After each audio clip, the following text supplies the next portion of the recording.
Hi, this is Ariel. And that there is someone that I have known. Are we on 20 years? It's got to be 20 years. It's 20 years. Yeah. God darn. And how long have you been working around music and musicians? It's going to be 32 years this year. Okay.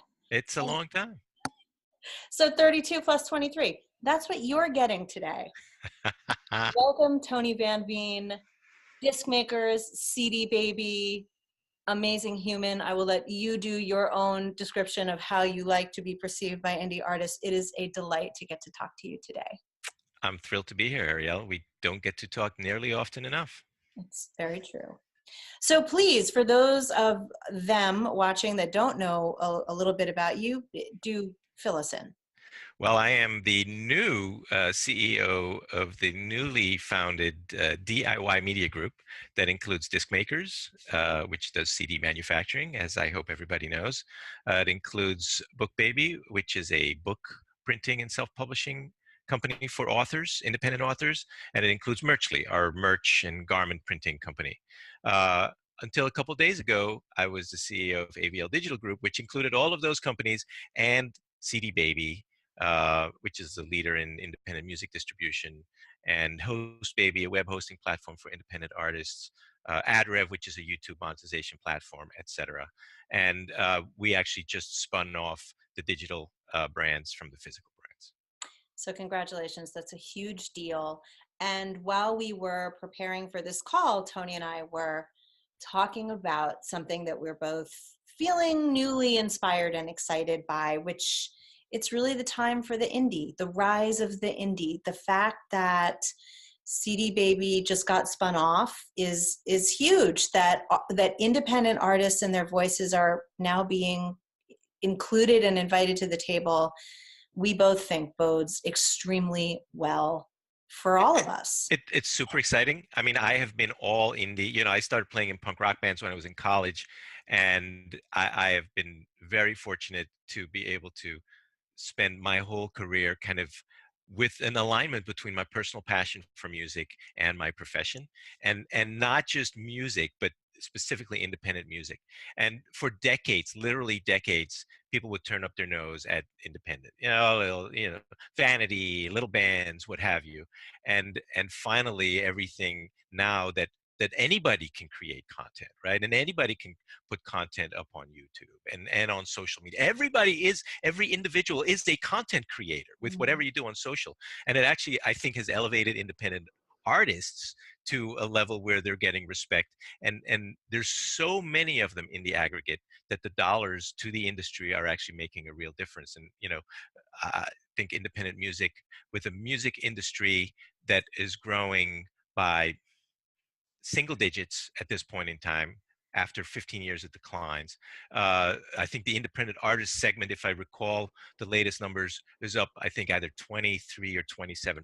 There's huge growth in the independent artist side, and you're going to start seeing stuff now with royalty collections where songwriters, independent songwriters in particular, have gotten screwed, honestly, for years with unattributable royalties for songwriters that ultimately end up getting distributed to the big publishers based on market share.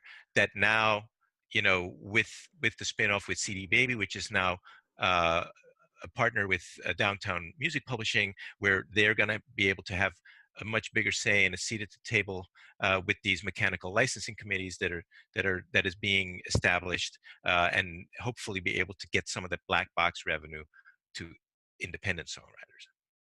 So this is the perfect segue into what we are going to be talking about today, which is monetization. And as someone that helps artists to write plans primarily as my career, monetization has been something that unfortunately has eluded a lot of artists. And I think social media, unfortunately, and digital streaming has hurt us in a way, because a lot of our brain power and our time and attention sort of went towards those things, like got to be on Spotify, and we got to work on our streaming, and we got to work on Instagram posts. And unfortunately, these are not until you get into the millions conversations, very monetizable. Hmm. So I'd like to, in today's chat, talk a little bit about monetization for indies. Where should artists and can artists begin to turn their attention? So if you did maybe like 3 hours less a week of Instagramming and tweeting until your fingers hurt and turned those hours towards really focusing on making money, can you give us a little bit of advice about where artists should point the fire hose? It's I can try. Yeah. Um, there's no magic bullet. And to be honest, monetization is hard, especially when you're an emerging artist. And the plus on monetization is with companies like CD Baby out there today. It is easier than ever to monetize your music rights across all platforms where it's used. You can get your music on all streaming platforms. You can get your music onto YouTube. You can collect streaming royalties, publishing royalties, YouTube royalties, public performance royalties, synchronization license. You can do all that, but with streaming, over the past 20 years, you know the transaction that you make went from $15 a CD to 99 cents per iTunes download for a single, to a quarter of a penny per Spotify stream, or a tenth of a penny per YouTube stream. And Mhm. so what artists complain about, I can't make money on Spotify, I can't make money on YouTube. And they will be right. When you're a DIY artist, you want to monetize them because you never know if it blows up, there's going to be some money there. But you cannot really count on the streaming platforms to be your major source of music revenue until you're huge and you're driving millions of streams. And how many emerging artists are doing that? Not too many. So then, with monetization, to me, part of being an artist is you have to wear two hats. You have to wear your artist hat and you have to wear your business person's hat, right? And I mean, that's a cliche. Everybody knows it, but it's actually true. And when you're thinking like an artist, you have to create great art and you have to entertain. When you're thinking like a business person, ultimately the goal of every business is to generate revenue. And in order to generate revenues, you have to drive a transaction. And the first thing I, I talk to artists about, or that, let me rephrase this. One of my pet peeves with artists is when they talk about their fans. Oh, my fans, my fans, my fans. Because fans implies I'm up here on stage, you're down there in front of me, Mhm. I'm high and mighty, you're admiring me, and you're there for me. When in fact, if you think like a business person, it's the exact opposite. I tell artists, don't think of them as fans, think of them as customers. And when you think of them as customers or prospective customers, now all of a sudden, they're not there to worship you, you're there to service them, to Mhm. offer value to them. And how do you offer value? By being an artist, by giving a great show, by writing great songs. So, and that's the foundation, right? Your stuff has to be good. You have Mhm. to work on your craft, and it's got to be good. It happens. We when I walk through the plant, I see discs that they're getting made that look amazing, and sometimes I'll listen to one, and frequently I'm disappointed because as good as they look, if the songwriting isn't good enough to captivate me, that's it. One listen, it's over. I won't even make it through a song. So, back to the original point, the goal is to drive a transaction. And, a stream can be considered a micro transaction, but driving one stream is not going to pay for itself with any kind of activity that you do driving them one at a time. So, um, when you're working with communicating to fans, to clients, to prospective clients, that can drive some activity. But I figure, where are the areas where as an independent artist you can actually monetize? And it's with actual transactions. I think actual transactions still matter, whether that's selling concert tickets or if you're performing live, selling merch, selling CDs, selling vinyl records at your merch table. And there's a million little tips and tricks, to do that better and to do more of that. But you have to keep your business person's hat on, and there are many artists who they're uncomfortable doing that. They're uncomfortable telling somebody when they're on stage, telling the audience, hey, we got a merch table in the back. At the end of my set, I'll be back there. I'll be autographing. Stop on by. We got, t-shirts for $20, CDs for 10, and and asking for the sale. But if you ask people for what you want, it's amazing how often you'll get it. If you don't ask them, they won't know that they have to go back to that merch table. So you just said something that was really profound, and it really resonated with me when you said the thing about, like, oh, my fans, where artists are somehow talking down to their fans, this sea of people. And I think we all know and get by now that fans, especially in this day of age, in an age with social media, they expect a transaction, not a financial transaction, which is what we're also talking about, but a different type of transaction. And it's, yes, they're fans, but they're also your tribe. And so it's a very important distinction. And in our pre-call, Tony and I were talking about how we both like to run our business, which is to be accessible to our tribe. You can email this man. Right in his email is like a link, which will, when the dispatches go out for his minutes, which are fun to watch, and I'll put a link in the show notes so you can watch some of Tony's indie music Music minutes. Minute. And it's 1 minute. He just gives great advice. But the thing that's fantastic about that is, if to your people will begin to show you something where, if you consider them fans, they will never show you. But if you consider them tribe, if you talk to them, the most successful musicians that I know, everybody always uses Amanda Palmer, but there's many other examples.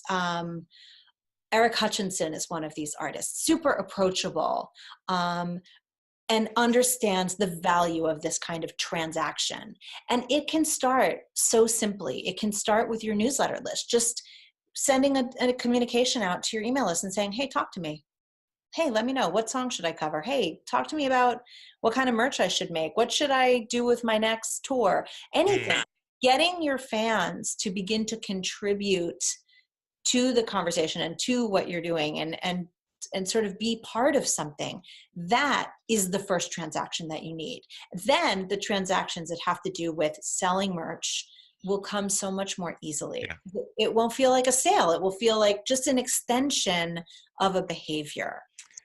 I think it's a good point, and the thing you're not saying is, specifically, is, don't put yourself above your tribe, in your words, right? Put yourself at an equal level, right? I like to think that, one of the reasons that, I've been fortunate to have success in this business, in this industry, is because I I'm on the level with everybody who works for me. I'm on the level with my clients. I have clients who call me. Usually, I have a staff of hundreds of people, and so I don't get to talk to a lot of clients necessarily. And when they call me, it's usually when there's a problem that somebody can't solve for them, and which happens on from time to time. And usually the conversation starts, "Hey Tony, I'm just a small client, but," and they're surprised that I take their call or that I answer their email. But you know, our business is made up of human beings, and the clients are human being. And if if if I can't take care of that client, um, and leave them with a sour taste, then that doesn't help them, and it certainly doesn't help us as a business, and it doesn't help me. So it's be real, don't be full of yourself. Of course, don't be an asshole. Little bit of advice: don't be an asshole, right? And and just be authentic. And a lot of our communications nowadays is through social media. There's a lot of communications through email. I get these emails from folks, and it's obviously somebody else wrote it, or it's really formalistically written. Be yourself. You know, write write for yourself, write like you are, write about what you want, be authentic. If you're somebody like our friend Martin Atkins, um, you know, There's someone who doesn't struggle who with being who himself. who My God. drops f-bombs in conversation all the time. Drop f-bombs in your communication. It's okay. It's not for everybody, but it Right. is for the people who like you, right? It's and so it's be yourself, and it becomes that communication. And by the way, social media is critical for communications nowadays, and it's really cool. I think music fans get a lot out of the fact that if you're not just that you're posting, but if you actually engage with some of the comments, Mhm. like, oh wait, it's really her, Right. right? I mean, it's really powerful. It is. And that's a lot of authenticity. And getting people then obviously to you know to like you, to follow you, to save you as an artist on Spotify, to subscribe to your YouTube channel, because if they don't do those things, then you cannot reach them anymore to communicate down the road. And those are kind of mass communication channels, just like email. And but but it doesn't mean you have to get formal in your communication style, right? Yeah. I Yeah. treat them, we when we do disc makers emails, and every Saturday I do one that has a little YouTube video, as you talked about the Indie Music Minute. I write those myself. And I sit down, I think I'm writing to one person, right? I think about one client, one artist. What would this artist be interested in hearing from me? And how would I write to one person? How would I have a conversation? I try to write like I speak. And so, you know, rather than thinking, oh, I'm writing to 150,000 people, uh, I'm thinking about, I'm writing to one artist, and what would that artist want to know? And so the more effectively you communicate, the better ultimately you will do as an artist. People will like you more. And look, again, back to transactions, right? People like to buy from people who are like them and who they like.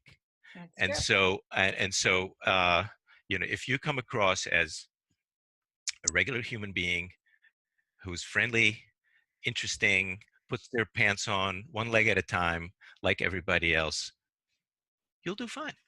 Yeah, that's true. And I think also it's a great way of alleviating the anxiety and stress that comes out of that feeling of like every communication has to be, it's very old school to think. A lot of us have been, Cheryl B. Engelhardt, I know, gave a big seminar for your disc makers peeps, and she also did my lab for me, one of my lab series. And she's been bringing an awareness that's been around in business for a long time into the artist community, which I think is so needed, which is about nurturing. It's about, don't just send newsletter blasts, the July newsletter. That was Right. something that sort of when we started 20 years ago, we were sort of saying like, you put together a monthly, Yeah. that is not ever going to work now. Plus, with social media, those schedules and frequencies are just totally out the window. Right. So when I interviewed Manifest, he is an artist who emails his tribe almost every day. Every day. I was sort of shocked. He has a very, very large email list. And I love that. He's just like about it. He's about, I'm not saying you have to do this, but for him it works. And he's managed to create a tremendous crowd. But email nurturing, for those of you that don't know what that is, look up Cheryl. There's a great blog on the CD Baby DIY musician blog that she wrote. There's also one on my blog at Cyber PR Music. But she talks about the different types of nurturing series that you can write. And it's a really brilliant way of strengthening your fan base, which is the key before the monetization. So no fans, no monetization. It's the two have to have, they have to hold hands. But you know why Manifest can email daily and keep people opening his emails? It's because he writes stuff that people want to read, That's right. right? He is not spamming them with buy my music, buy my music, buy my music, Right. right? And it's in business or in marketing, that's called a value added communication. You want to add value, offer some kind of value to your reader with what you have to say. And so that means not everything you say needs to be. In fact, not everything you say should be commercial related, Mm, right? What totally. what would your fans, if you have fans who are true fans, they want to know what's going on with you, and whether that's your political opinions or your your songwriting sessions or whatever it is, you know, talk about that, and that offers value. I mean, I wouldn't recommend emailing daily either, at least not to start. But you probably are posting daily, and your posts also should be value added. You shouldn't just.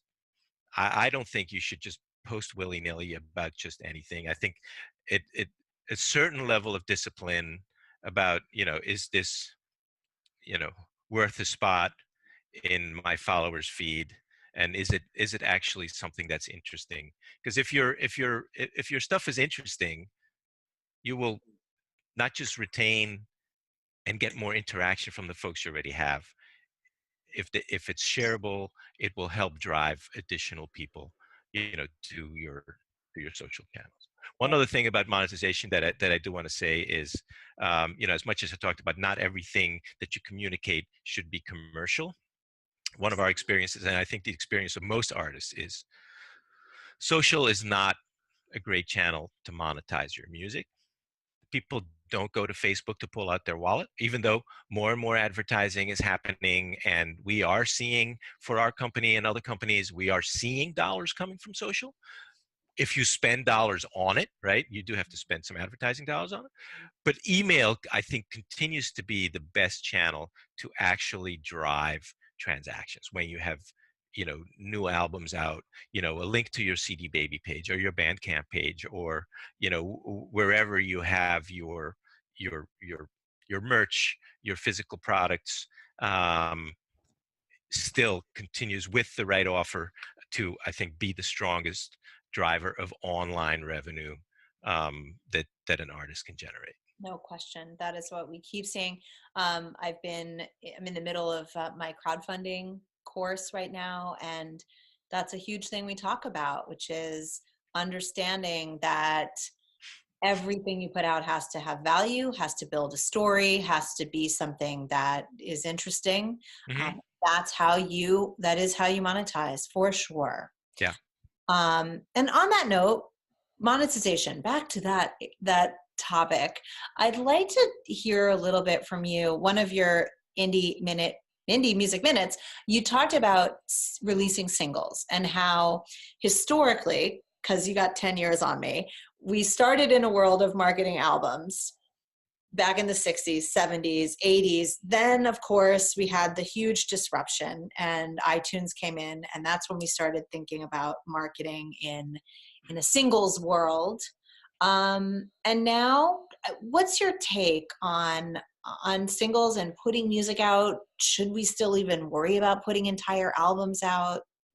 It's funny. I just posted something on Facebook over the weekend that I don't know whether you saw it, where I was thinking about, I was in my basement. I saw this rack of CDs that I hadn't listened to in the 17 years that I've been in my current home, Mhm. and I started looking through it, and I started kind of popping them in the CD player and listening to these great tunes by great artists, and kind of take me back in time, and it made me realize really very viscerally that, I'm a Spotify user.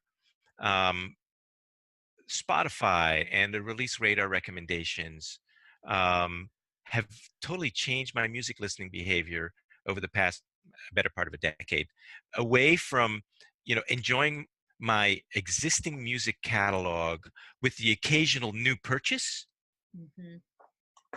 to almost entirely listening to recent discoveries with this buffet that is Spotify, right? Or streaming in general. So And almost always is it singles. I mean, Release Radar is feeding me singles, and when there's a new album out by an artist I like, it'll feed me a single every week, right? Right. And for three or Why four is it weeks. feeding you the whole album? That's a good point. Yeah. And so now when look, I love Spotify and I love streaming, and I like those discoveries, and I love listening to albums. I like to hear the whole work and how the artist thinks about kind of, a collection of songs. Um, but we are in a singles world, and it's, you know singles are the way now that you as an artist get to add value and stay in constant touch with your customer base, Yeah. right? It's not drop 12 songs Go today, away for 2 years. drop 12 songs today, and then pick the singles after.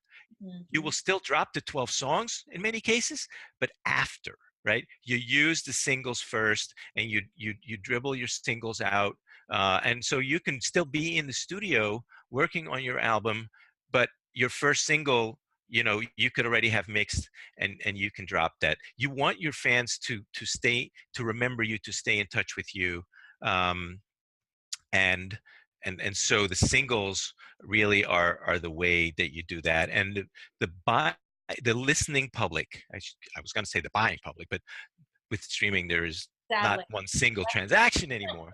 uh, but the listening public, like I was just talking about, has basically been retrained to consume music in those bite-sized singles chunks. And overall, it that's a that I think it's fine. It's I don't tend to criticize what happens when the market speaks, because the market has its own infinite wisdom, right? And we can complain about it all we want, but that's not going to change the market. What we get to do is figure out how to optimally respond to whatever the market is doing as artists and as businesses. Right. So So, when you are an artist, business person, and as me from the marketing standpoint, we are actually excited about a singles market. And the reason for that is I don't have all that pressure on me. Back in the day when I was a traditional publicist, this is going way back, I had these 3 months where I had to take someone's 12 or 14 tracks, and I was like on this crazy treadmill. And then there was the big Tuesday drop day. And, any journalist would basically tell me it's all over on the Wednesday.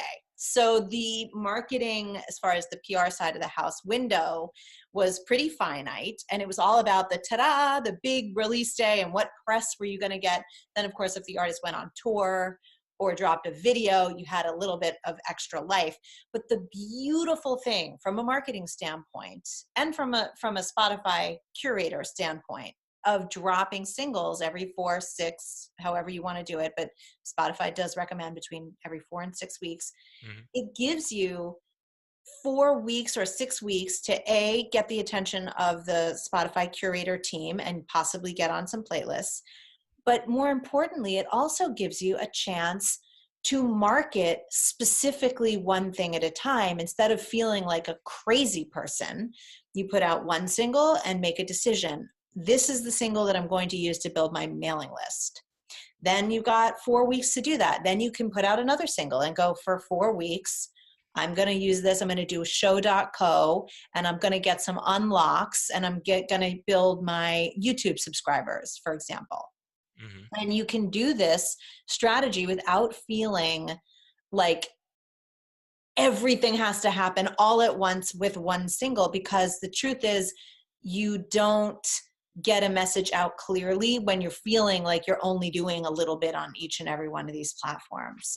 So for those of you who are not familiar with show.co, it's an amazing marketing platform which is owned by CD Baby and can be really helpful when you're planning your single releases, because you can use a different piece of show.co for each release that you put out. It's super cool actually, and it's so many tools that artists actually need. You talked about social unlock, which is basically a way to, if you have a YouTube video, for example, in order to have somebody allow somebody to watch the YouTube video, they have to, either, save you on Spotify, or subscribe to your YouTube channel, or, follow or like you on Facebook or something like that. And so, so that helps somebody who's, maybe casually interested. It helps them for relatively little commitment, right? It's just a like, maybe, um, to get give you the ability ultimately to communicate them down the road, which hopefully will lead to them becoming a customer at some point in time, a more regular customer. Right. And there's other things. Shoko uh, just announced a beta of a new ad platform, where, we help artists create the little audio ads on Spotify for ad-supported uh, Spotify listeners. So you can use a part of your song, and you can create a little ad, which is super exciting.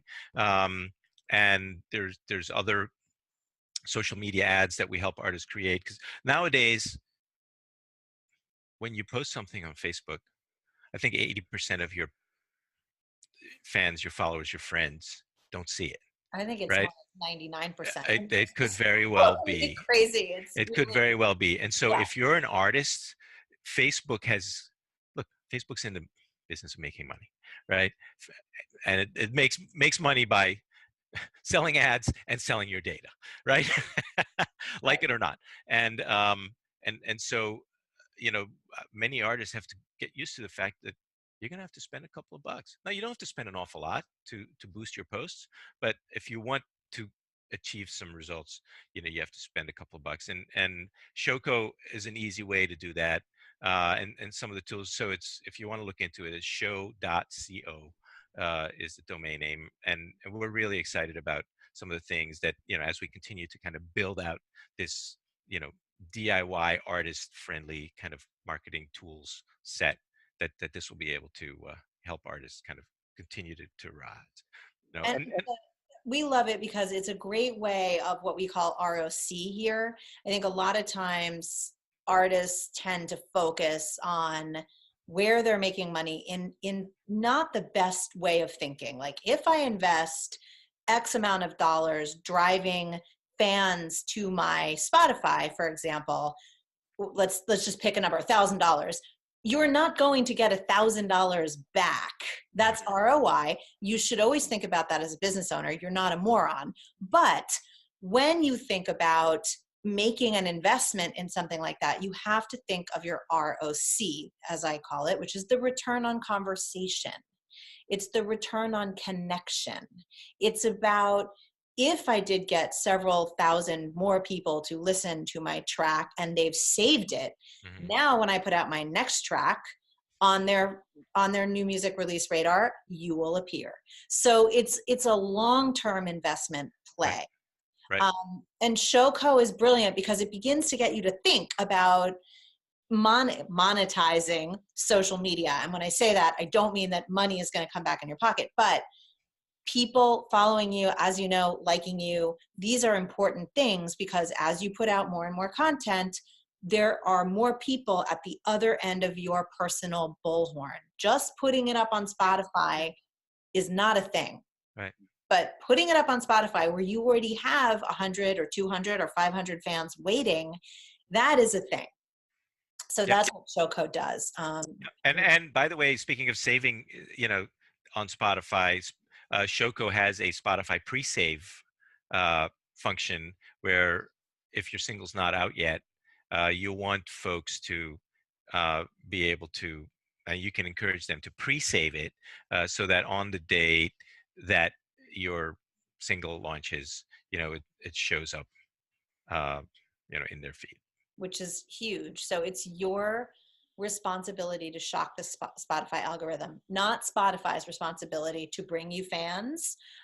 So a pre-save campaign is really powerful way to do that. It's interesting because, ever since I've been in this business, one of the complaints, and we still hear it today, is, well, my music didn't sell. CD baby, you suck, right? Um, because it's our fault that your music Your didn't sell, fault, right? obviously. Blame the so publicist so when you don't and get but right. you know, Anyway, as I tell folks all the time, and going back to distribution with physical product, we merely provide the pipe to the marketplace, right. and it's your job as an artist to create the demand, and the things that we're talking about today are the things that create that demand. You know, treat your fans like customers, communicate authentically, build that mailing list, build that social following that you can reach out and communicate to them, and then drive towards a transaction. And it's not something that's going to happen overnight. One of the coolest things, my coolest takeaways from our last CD Baby DIY musician conference in Nashville last year, August, there was this gentleman up on stage, and you know, somebody like yelled something at him about, uh, you know, how do I do this quickly, right? Kind of become famous. Right. And he said, he said, raise your hand if you want to do this music thing for the rest of your life. And like the whole room hands go up, right? And he says, if you want to do this for the rest of your life, why are you in such a damn hurry, right? And now, I understand a sense of urgency, and we need to operate with a sense of urgency. But the fact is, you're not going to go from here to here overnight. You're going to go from here to here to here to here to here. And tools like Shoko and channels like CD Baby are not going to get you from here to here overnight. But they will allow you to take those baby steps. And so long as you, as an artist, keep focusing on putting one foot in front of the other and making sure every time you're learning, your songwriting craft gets better, your live performances get better, you test, new offers, you're at a gig, and you do a 2-for-1 bundle. You have an old CD that's not moving too fast anymore and a new one, right? And you do a 2-for-1 bundle, or you bundle CDs, or you try a name your own price campaign. These are all things that when you have your business hat on, that are meant to, what am I learning? What is making me more successful today than I was yesterday? And just incremental improvement. In business, we have a concept, and I know I'm kind of rambling on here, we have a concept of continuous improvement.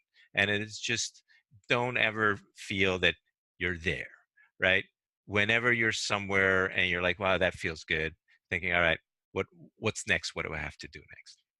There is no better way to end this conversation than with that, my friend. I got nothing. I got no last words. Those are the last words. All right. Beautiful. Great to chat, Ariel. So nice. Pleasure. How can they find you, Tony? How can they get in your email inbox? Well, you can certainly, our website is discmakers.com. You can email me at tvanveen@discmakers.com if you would like. Um, and if you want to join our Discmakers mailing list, subscribe online, and you will get some of these YouTube videos that I'm doing, that I'm having some fun with. You'll get some of our other Discmakers communications. And by the way, if you need merch for on the road, we have a company called Merchly. It's merch.ly, high quality shirts, and really trying to kind of put that business on its head. I think t-shirts in general have been too expensive, and most of the money goes to the shirt printer. And we're applying that CD Baby and Disc Makers mentality, like, no, most of the money should be able to go to the artist who's selling the merch. And so they're very competitively priced, and you know hopefully you'll give it a shot. Fabulous. Thank you so much for being my guest today. I deeply appreciate it. Everybody, follow Tony, follow me, shoot us questions, and we'll see you on the next episode. Thank you. Had fun.